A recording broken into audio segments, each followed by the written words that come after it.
नमो तस्सा भगवतो अरहतो। नमो बुद्धाय। पांडे जी, हम लोगों ने जो पिछला एपिसोड था उसमें टाइम की कमी के कारण हमने बीच में उसको छोड़ा था। अब मैं आपसे प्रार्थना करता हूं कि उसको हम लोग पूरा करें, क्योंकि ये बहुत लंबा विषय है, हो सकता है उससे भी आगे जाए। लेकिन अब हम आगे आप बताएं हमारी। नमो बुद्धाय। पिछले एपिसोड में हमने कामावचर अकुशल चित्त को परिभाषित करके छोड़ा था और आज हम उससे आगे बात करेंगे। कामावचर अकुशल चित्त के बारे में विस्तृत विवेचन करेंगे। अभिधर्म दर्शन के अनुसार कामावचर अकुशल चित्त 12 प्रकार के हैं और यह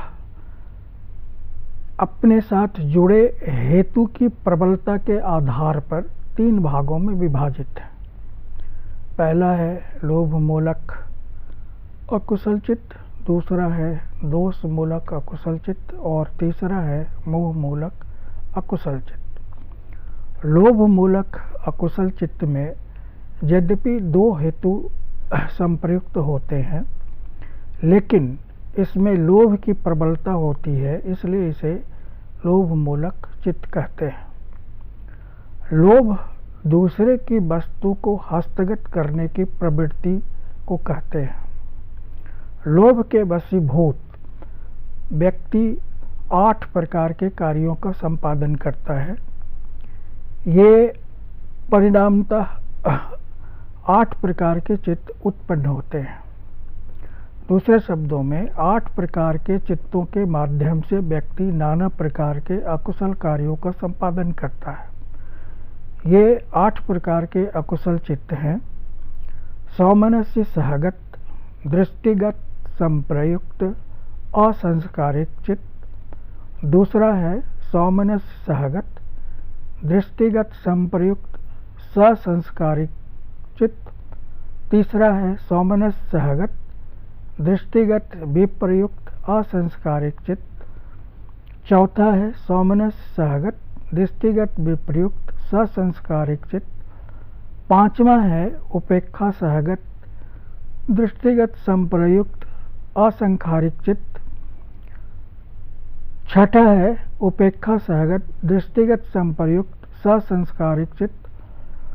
7वां है उपेक्षा सहगत, दृष्टिगत, विप्रयुक्त, असंस्कारिक चित्त। और 8वां है उपेक्षा सहगत, दृष्टिगत, विप्रयुक्त, ससंस्कारिक चित्त। जब इन 8 चित्तों का मूल्यांकन करते हैं तो पाते हैं कि 4 चित्त जो है सौमनस्य सहगत हैं और 4 चित्त उपेक्षा सहगत हैं। पुनः 4 चित्त दृष्टिगत संप्रयुक्त हैं और 4 चित्त दृष्टिगत विप्रयुक्त हैं। ठीक इसी ढंग से 4 चित्त असंस्कारिक हैं और 4 चित्त ससंस्कारिक हैं।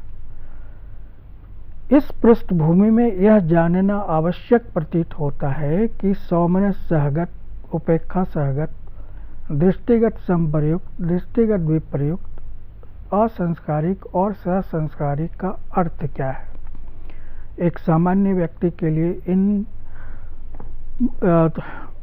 अवधारणाओं का ज्ञान होना आवश्यक है, अन्यथा वह अभिधर्म में वर्णित चित्त के बारे में स्पष्ट जानकारी प्राप्त नहीं कर सकता है। सौमनस्य सहगत और उपेक्षा सहगत, ये दोनों वेदना के 2 प्रकार हैं। अभिधर्म दर्शन के अनुसार जब किसी आलम्बन के इंद्रिय आपात में आगमन के पश्चात उससे संबंधित हमारी जो अनुभूति होती है, उस अनुभूति को हम वेदना कहते हैं, यानी जो हम महसूस करते हैं उसको वेदना कहते हैं।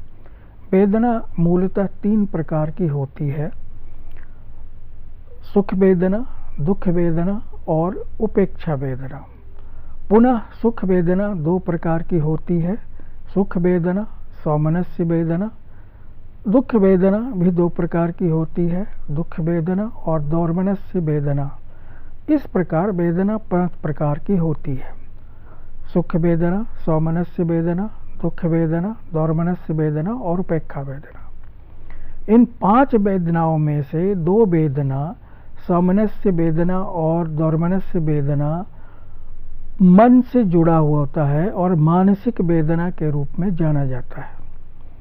तो जब किसी कार्य के संपादन के क्रम में हम आनंद की अनुभूति करते हैं तब वह वेदना सौमनस्य वेदना कहलाती है, और जब हम दुख की अनुभूति करते हैं तब वह वेदना दौर्मनस्य वेदना कहलाती है। और जब हम न आनंद की अनुभूति करते हैं और न हम दुख की अनुभूति करते हैं तो वह वेदना उपेक्षा वेदना कहलाती है। तात्पर्य यह है कि जब हम अकुशल चित्त के माध्यम से किसी कार्य का संपादन करते हैं तो हमें लोभ मूलक अकुशल चित्त में 2 प्रकार की वेदना सम्मिलित होती है, एक सौमनस्य वेदना और दूसरा उपेक्षा वेदना। जब भी हम किसी कार्य का संपादन करते हैं तो किसी मत विशेष के कारण संपादन करते हैं। जब तक कोई मत विशेष नहीं होता है तब तक हम किसी कार्य का संपादन नहीं करते हैं। तो यहाँ दृष्टिगत संप्रयुक्त जो है उस मत विशेष का द्योतक है। यहाँ दृष्टि का शाब्दिक अर्थ दृष्टि है, मत है, लेकिन अभिधर्म के अनुसार यह मिथ्या दृष्टि है। मिथ्या दृष्टि क्या है कि जब हम वस्तु को जो वास्तविक स्वरूप है उसको विपरीत रूप में देखते हैं, यानी सुख को हम दुख के रूप में, दुख को सुख के रूप में, आत्मा को अनात्म के रूप में, यानी जो वास्तविक स्थिति बौद्ध दर्शन के अनुसार जो अनित्य अनात्म, अनित्य दुख और अनात्म है उसके विपरीत जब हम चीज़ों को देखते हैं और कार्य के संपादन के क्रम में यह धारणा बनाते हैं कि ऐसा करने से कुछ नहीं होता है, ऐसा करने से चीज़ें सही होती है, तो वह मिथ्या दृष्टि कहलाता है। जैसे उदाहरण के लिए हम यह जानते हैं और आपने सुना होगा कि दीपावली के दिन जुआ खेलने से लक्ष्मी का आगमन होता है, या किसी जानवर वगैरह की हत्या करने से पुण्य की प्राप्ति होती है, या पाप कर्मों को कर लेने के पश्चात गंगा में स्नान कर लेने से शुद्धि हो जाती है। तो इस प्रकार की जो धारणा है उसको हम मिथ्या दृष्टि कहते हैं। तो अकुशल कार्य करने के क्रम में हम इस धारणा के वशीभूत ही हम कोई कार्य करते हैं, और जब कार्य करने हम 2 दृष्टि से कार्य करते हैं। कुछ कार्य तो हम अपने आप अपनी इच्छा से करते हैं और कुछ कार्य हम दूसरे के द्वारा प्रेरित करने पर करते हैं। जब हम किसी अकुशल कार्य का संपादन स्वेच्छा से करते हैं तो वह कार्य असंस्कारिक कहलाता है, और जब किसी के कहने पर हम करते हैं तो वह ससंस्कारिक कहलाता है, यानी प्रेरणा युक्त कार्य और एक स्वैच्छिक कार्य। तात्पर्य यह है कि जब हम सौमनस्य सहगत, दृष्टिगत, संप्रयुक्त और असंस्कारिक कहते हैं तो इसके अंतर्गत व्यक्ति जो है किसी अकुशल कार्य के संपादन के क्रम में यह मत रखता है कि इस कार्य को करने से किसी की हानि नहीं है, किसी की क्षति नहीं है, और यह मेरे लिए बहुत ही लाभदायक है और आनंद की अनुभूति करता है, इसमें किसी के द्वारा प्रेरित नहीं किया जाता है, तो वह चित्त जो है सौमनस्य सहगत, दृष्टिगत, संप्रयुक्त, असंस्कारिक होता है।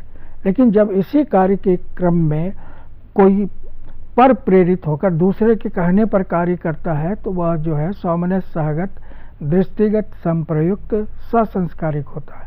यहाँ पर प्रेरित का मतलब है कि जैसे धूम्रपान करना है, कोई व्यक्ति नहीं करता है तो उसके मित्र वगैरह कहते हैं अरे करने से कुछ नहीं होता है, इससे बड़ा मन हल्का हो जाता है। तो इस ढंग से अगर कोई कार्य करता है तो वह ससंस्कारिक होता है। पुनः कभी कभी कुछ कार्य हम बिना किसी मत विशेष के भी हम अकुशल कार्य का संपादन करते हैं, तो वहाँ पर जो है दृष्टिगत विप्रयुक्त होता है वह कार्य, और सौमनस्य सहगत, दृष्टिगत, विप्रयुक्त, असंस्कारिक, ससंस्कारिक के रूप में दोनों कार्य होता है। पुनः कभी कभी अकुशल कार्य करने के क्रम में हम किसी आनंद की अनुभूति हम नहीं करते हैं। मात्र मत विशेष के कारण या मिथ्या दृष्टि से ग्रस्त होने के कारण, स्वेच्छा से या दूसरे की प्रेरणा से हम वह कार्य करते हैं, तो वह कार्य उपेक्षा सहगत, दृष्टिगत, संप्रयुक्त, असंस्कारिक और सहसंस्कारिक होता है। पुनः कभी कभी कार्य बिना मत विशेष के भी हम आनंद रहित होकर स्वेच्छा से या दूसरे की प्रेरणा से करते हैं, तो वह कार्य जो है उपेक्षा सहगत, दृष्टिगत, संप्रयुक्त, असंस्कारिक और सहसंस्कारिक होता है। ये सभी 8 प्रकार के चित्त के माध्यम से किया गया कार्य जो है कामावचर लोभ मूलक अकुशल चित्त की श्रेणी में आता है। इन लोभ मूलक चित्त के माध्यम से ही जो हम नाना प्रकार के अकुशल कार्य करते हैं, उसमें चोरी करना, काम मिथ्याचार करना, झूठ बोलना आदि सम्मिलित है।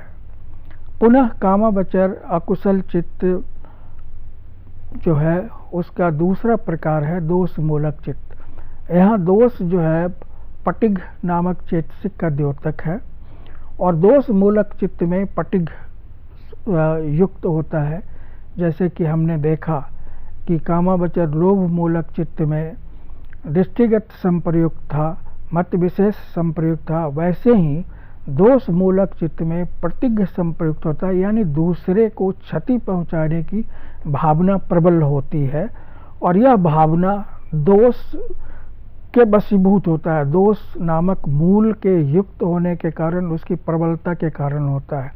प्रतिज्ञ में हिंसा भाव होती है और दोष के अंतर्गत दूसरे के विनाश की भाव होता है। तो कामावचर दोष मूलक चित्त जो है वह 2 प्रकार का होता है, और ये है दौर्मनस सहगत, पटिग संप्रयुक्त, असंखारिक और ससंखारिक। यहाँ दौर्मनस का तात्पर्य है कि ये मन जो है वो दुखी होता है। जब हम किसी की हिंसा करते हैं या किसी को क्षति पहुंचाते हैं, तो उसमें कभी भी आह्लाद या खुशी का अनुभूति नहीं होती है, बल्कि मन जो है दुर्मन होता है, दुष्कर्ता से ग्रस्त होता है। इसलिए उस समय जो वेदना की अनुभूति होती है वो दौर्मनस से कहलाता है। कभी कभी हम हिंसात्मक कार्य स्वेच्छा से करते हैं, किसी विशेष उद्देश्य के वशीभूत करते हैं, लेकिन कभी कभी हम यही कार्य दूसरे के द्वारा प्रेरित किए जाने के कारण करते हैं। मैं इसमें एक प्रश्न पूछना चाहता हूँ। जैसे हम लोग ये बात कर रहे हैं, तो जैसे जो आज के परिप्रेक्ष्य में, जैसे आपने कहा ना कि दूसरे को वशीभूत होकर करते हैं या जिसको देखते हैं, तो उसको करने के लिए जो एक कहते हैं ना फॉर द टाइम बीइंग वो चीज़ होता है, तो उसको कैसे हम बताएंगे कि जैसे वो ना हो। मैं उससे अगला क्वेश्चन में, ना हो तो क्या करें? इसके लिए कुशल चित्त उत्पन्न करना पड़ेगा। जी, वो कैसे? अगले में बताएंगे। अच्छा चलिए ठीक है, अभी तो बहुत आगे चल रहा है। वो ऐसे होता है कि बहुत सारा चीज, जैसे सांप देखते हैं आप जी, सांप रास्ते में जा रहा है और आप उसे मारने के लिए दौड़ पड़ते हैं। सांप ने कुछ नहीं आपको किया है, लेकिन आपके मन में ये प्रवृत्ति बनी हुई है और आप नहीं भी कुछ करना चाहते हैं, तो अगल बगल में कहा देखो सांप सांप मारो मारो, तो आप जो है दौड़ पड़ते हैं मारने के लिए। ठीक है, तो वो जो वातावरण है वो क्रिएट करना पड़ेगा आपका जो, और ये जो मारने के लिए दौड़ते हैं इसमें आपको अज्ञान ये है कि ये हमें काट लेगा, ये हमको क्षति पहुंचाएगा। तो जब तक अज्ञान दूर नहीं होगा, जब तक आप शिक्षित नहीं करेंगे लोगों को कि इससे जो है कोई क्षति नहीं है, अपने रास्ते जा रहा, जैसे आप चलते हैं वैसे ये चल रहा है, तब तक तो ये संभव, कोई प्रॉब्लम नहीं है, वो जा सकता है। हाँ, जा सकता है। लेकिन बहुत देखिए चक्कर ये है कि हम बहुत सारी चीज को ग्रहण नहीं करते हैं। जो हमारे पूर्वजों ने या महापुरुषों ने जो हमारे सामने बातें की है, जब तक आपके पास अकाट्य तर्क नहीं हो और जब तक आप उसका खंडन नहीं करते हैं, तब तक उस बात को स्वीकार करना चाहिए। बौद्ध धर्म में देखेंगे कि बुद्ध ने कभी भी जो स्थापित मान्यता है उसका विरोध नहीं किया। दूसरी बात यह है कि बुद्ध ने कभी किसी को नहीं कहा कि आओ मैं तुमको उपदेश देता हूँ। अपने मैंने बुला करके नहीं कहा कि आओ मैं तुमको कुछ उपदेश देता हूँ। उन्होंने जैसे पहला उपदेश दिया तो उन्होंने कहा मुझे ज्ञान मिल गया है और ये है, तो पंचवर्गीय भिक्षु ने अनुरोध किया कि क्या ज्ञान मिला है, वो बताइए। तब जा करके जो है उन्होंने बताया। उनका पूरा ये है, किसी को पकड़ करके कि आओ तुमको उपदेश देते हैं, ये है। जैसे जब गृद्धकूट पर्वत से वो अंतिम यात्रा पर निकले तो उस क्रम में अजातशत्रु का मंत्री पहुंचता है और पूछता है कि हम वैशाली पर कैसे विजय प्राप्त कर सकते हैं। तो उन्होंने नहीं कहा कि आओ हम तुमको बताते हैं। उन्होंने आनंद को कहा कि देखो ये पूछ रहा है कि कैसे विजय प्राप्त कर सकते हैं, लेकिन ये विजय प्राप्त नहीं कर सकता। तब आनंद पूछते हैं कि क्यों नहीं। तब बुद्ध कहते हैं कि भाई वैशाली के लोग ये 7 अपरिहार्य धर्म है, इसका पालन करते हैं और जब तक पालन करते रहेंगे तब तक उनका कुछ नहीं होगा। तो उस ये आनंद को वो बोलते हैं और आनंद से जो है बसकार वगैरह जो ग्रहण करता है और उसमें फूट डालने के वैशाली के लोगों में प्रयास करता है। तो आप बुद्धिज्म जब पढ़ेंगे तो ये उनका है। और किसी की सबसे बड़ी बात यह है कि बुद्ध ने किसी की निंदा नहीं की। उन्होंने कहा कि यही धर्म बढ़िया है, उन्होंने नहीं कहा। जैसे एक उपाली है, तो उपाली निगंठ का चेला है, जो महावीर हैं उनका चेला है। वो आता है नालंदा में बहुत ही ये उत्साहित होकर के कि बुद्ध को हम पराजित कर देंगे, और वो लॉजिक का, तर्कशास्त्र का ज्ञाता है। तो बुद्ध से वो है जो हार जाता है। तो कहता है कि आप हमें अपना चेला बना लीजिए। तो कहते नहीं, तुम जाओ अपने गुरु के पास जाओ, वो गुरु जो है तुम्हारा अच्छा है। क्योंकि गुरु ने भेजा था कि हराना है, वो हरा नहीं पाया। लेकिन आनंद जब उपाली ने बहुत अनुरोध किया तब जाकर के उनको अपना शिष्य बनाते हैं। तो ये बौद्ध धर्म की विशेषता है कि वो कभी भी स्थापित मान्यता को, जैसे हाँ बौद्ध धर्म में एक ये है विचिकित्सा, ठीक है, संशय। तो संशय में है कि जो स्थापित मान्यता है कि रोड के बाएं चलिए, ठीक है, यह स्थापित मान्यता है। तो इस पर आप संदेह मत कीजिए कि रोड के बाएं चलेंगे तो एक्सीडेंट हो जाएगा, ये हो जाएगा। होने को तो कहीं भी हो सकता है, लेकिन यह स्थापित मान्यता है कि अगर आप बाएं चलेंगे तो आप सुरक्षित रहेंगे। तो ये बुद्ध की उपदेश की ये बहुत बड़ी विशेषता है कि जो एस्टेब्लिश्ड नॉर्म है उसको हमें फॉलो। हाँ, यहाँ तक कि महिलाओं को भी, जब महिलाओं को क्यों नहीं दे रहे थे, क्योंकि समाज में जो है महिलाओं को घर में रखने की प्रवृत्ति थी। तो इसलिए बुद्ध जो है देने के लिए समाज के अगेंस्ट नहीं जाना चाहते थे। भैया तुम खुश रहो, सिर्फ हमने दिया है ध्यान। लेकिन जब बहुत उनको अनुरोध किया गया तो उसको भी उन्होंने दिया। जी चलो। तो ये अभी हमने बताया कि दो मूलक चित्त हैं, दामनस सहगत पटिक संपयुक्त, असंस्कारिक और ससंस्कारिक। इसी ढंग से 2 चित्त और हैं जो अकुशल चित्त की श्रेणी में आते हैं, और ये 2 चित्त हैं उद्धच संपयुक्त विचिकित्सा संपयुक्तं, उपेक्षा सहगतं, उद्धच संपयुक्तं और उपेक्षा सहगतं विचिकित्सा संपयुक्तं। ये दोनों चित्त जो है मोह से ग्रसित हैं। इसमें सिर्फ मोह की प्रबलता होती है, लोभ और दोष नामक जो अकुशल हेतु है उसकी कोई भूमिका नहीं रहती है, बल्कि यह अज्ञान के वशीभूत यह चित्त उत्पन्न होता है। अज्ञान का तात्पर्य यहाँ है कि हम जो संसार की वास्तविक स्थिति है, यानी जो उसके गतिमान रहने की स्थिति है, दुखमय होने की स्थिति है और सारहीन होने की स्थिति है, उसे हम विपरीत रूप में देखते हैं। अर्थात हम उसे शाश्वत मानते हैं, सुखमय मानते हैं, और उसके अंतर्गत हम एक सार आत्मा जैसी या जीव जैसी वस्तु का हम स्वीकार करते हैं।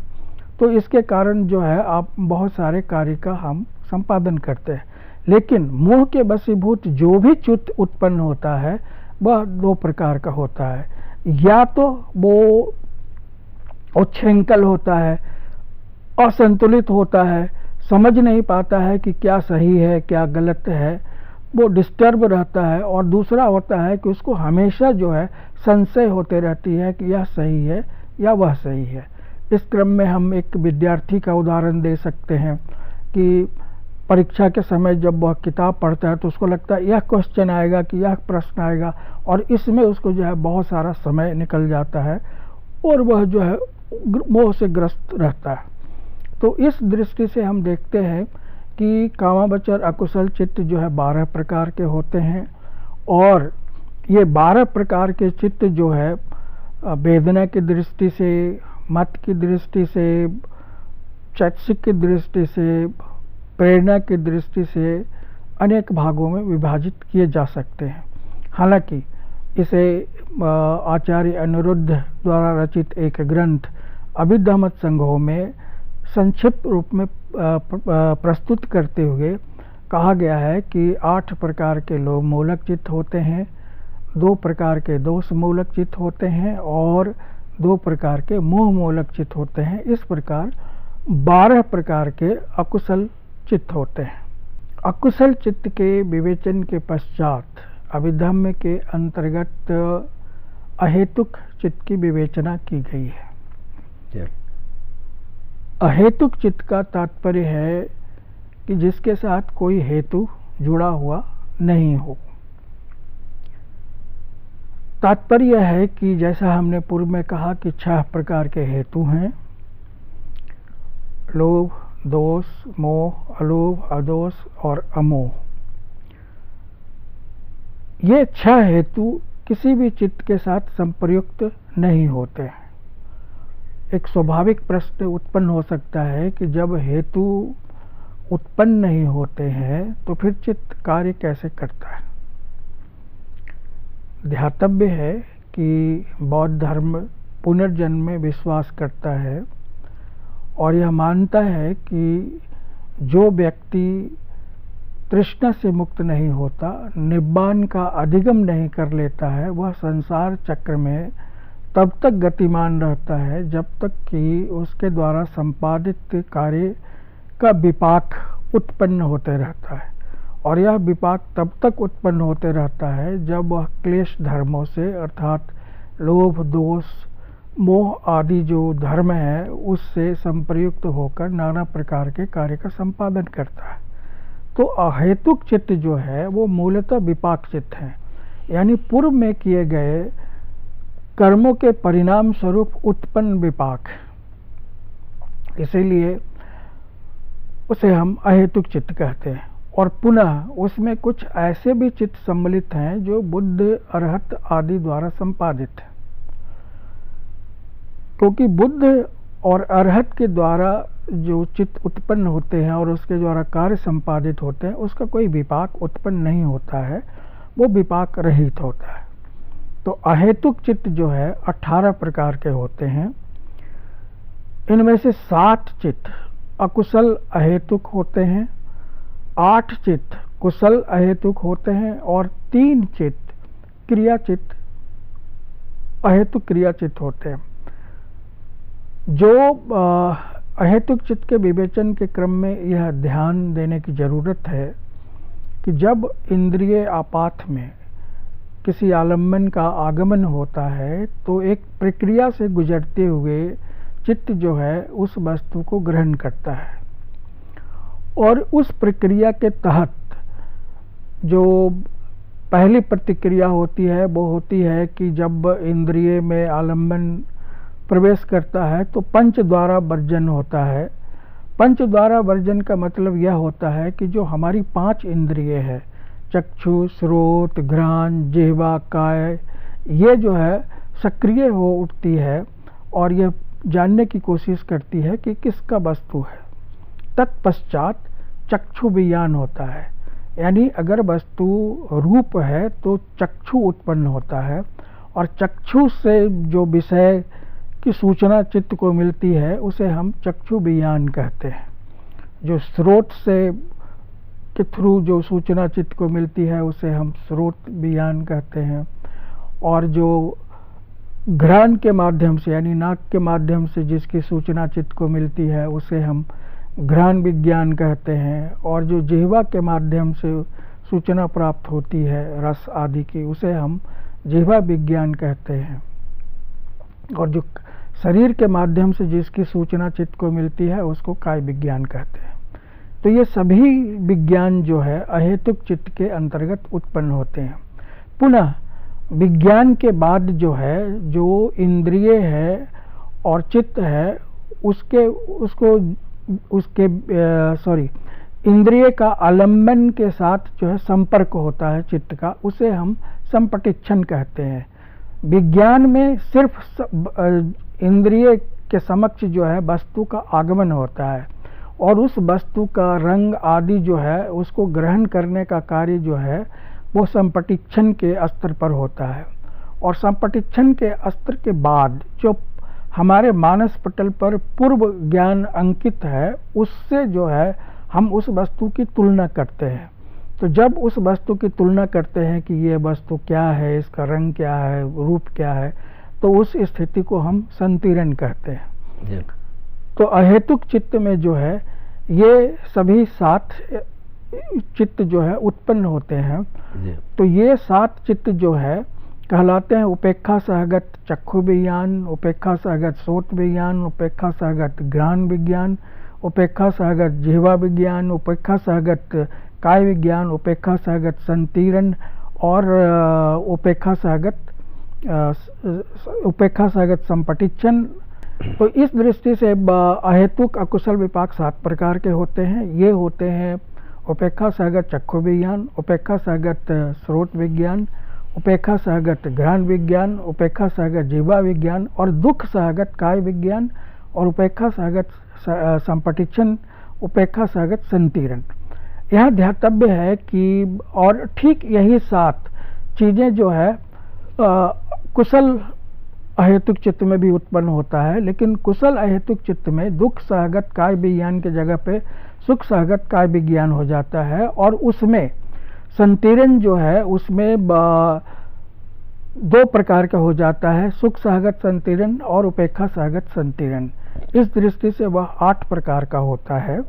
अब यहाँ ध्यातव्य है कि काय विज्ञान जो है हमेशा या तो दुख सहगत होता है या सुख सहगत होता है, क्योंकि काय विज्ञान जो है वो स्थूल विषय को ग्रहण करता है और स्थूल होने के कारण जो है या तो वो दुख की अनुभूति करता है या सुख की अनुभूति करता है। इसी प्रकार संतीरण की स्थिति में आनंद की अनुभूति जब होती है कि ये लगता है कि उसे आनंद प्राप्त होने वाला है, तो वह सुख सहगत संतीरण होता है, और ऐसा नहीं होता है तो वह दुख उपेक्षा सहगत संतीरण होता है।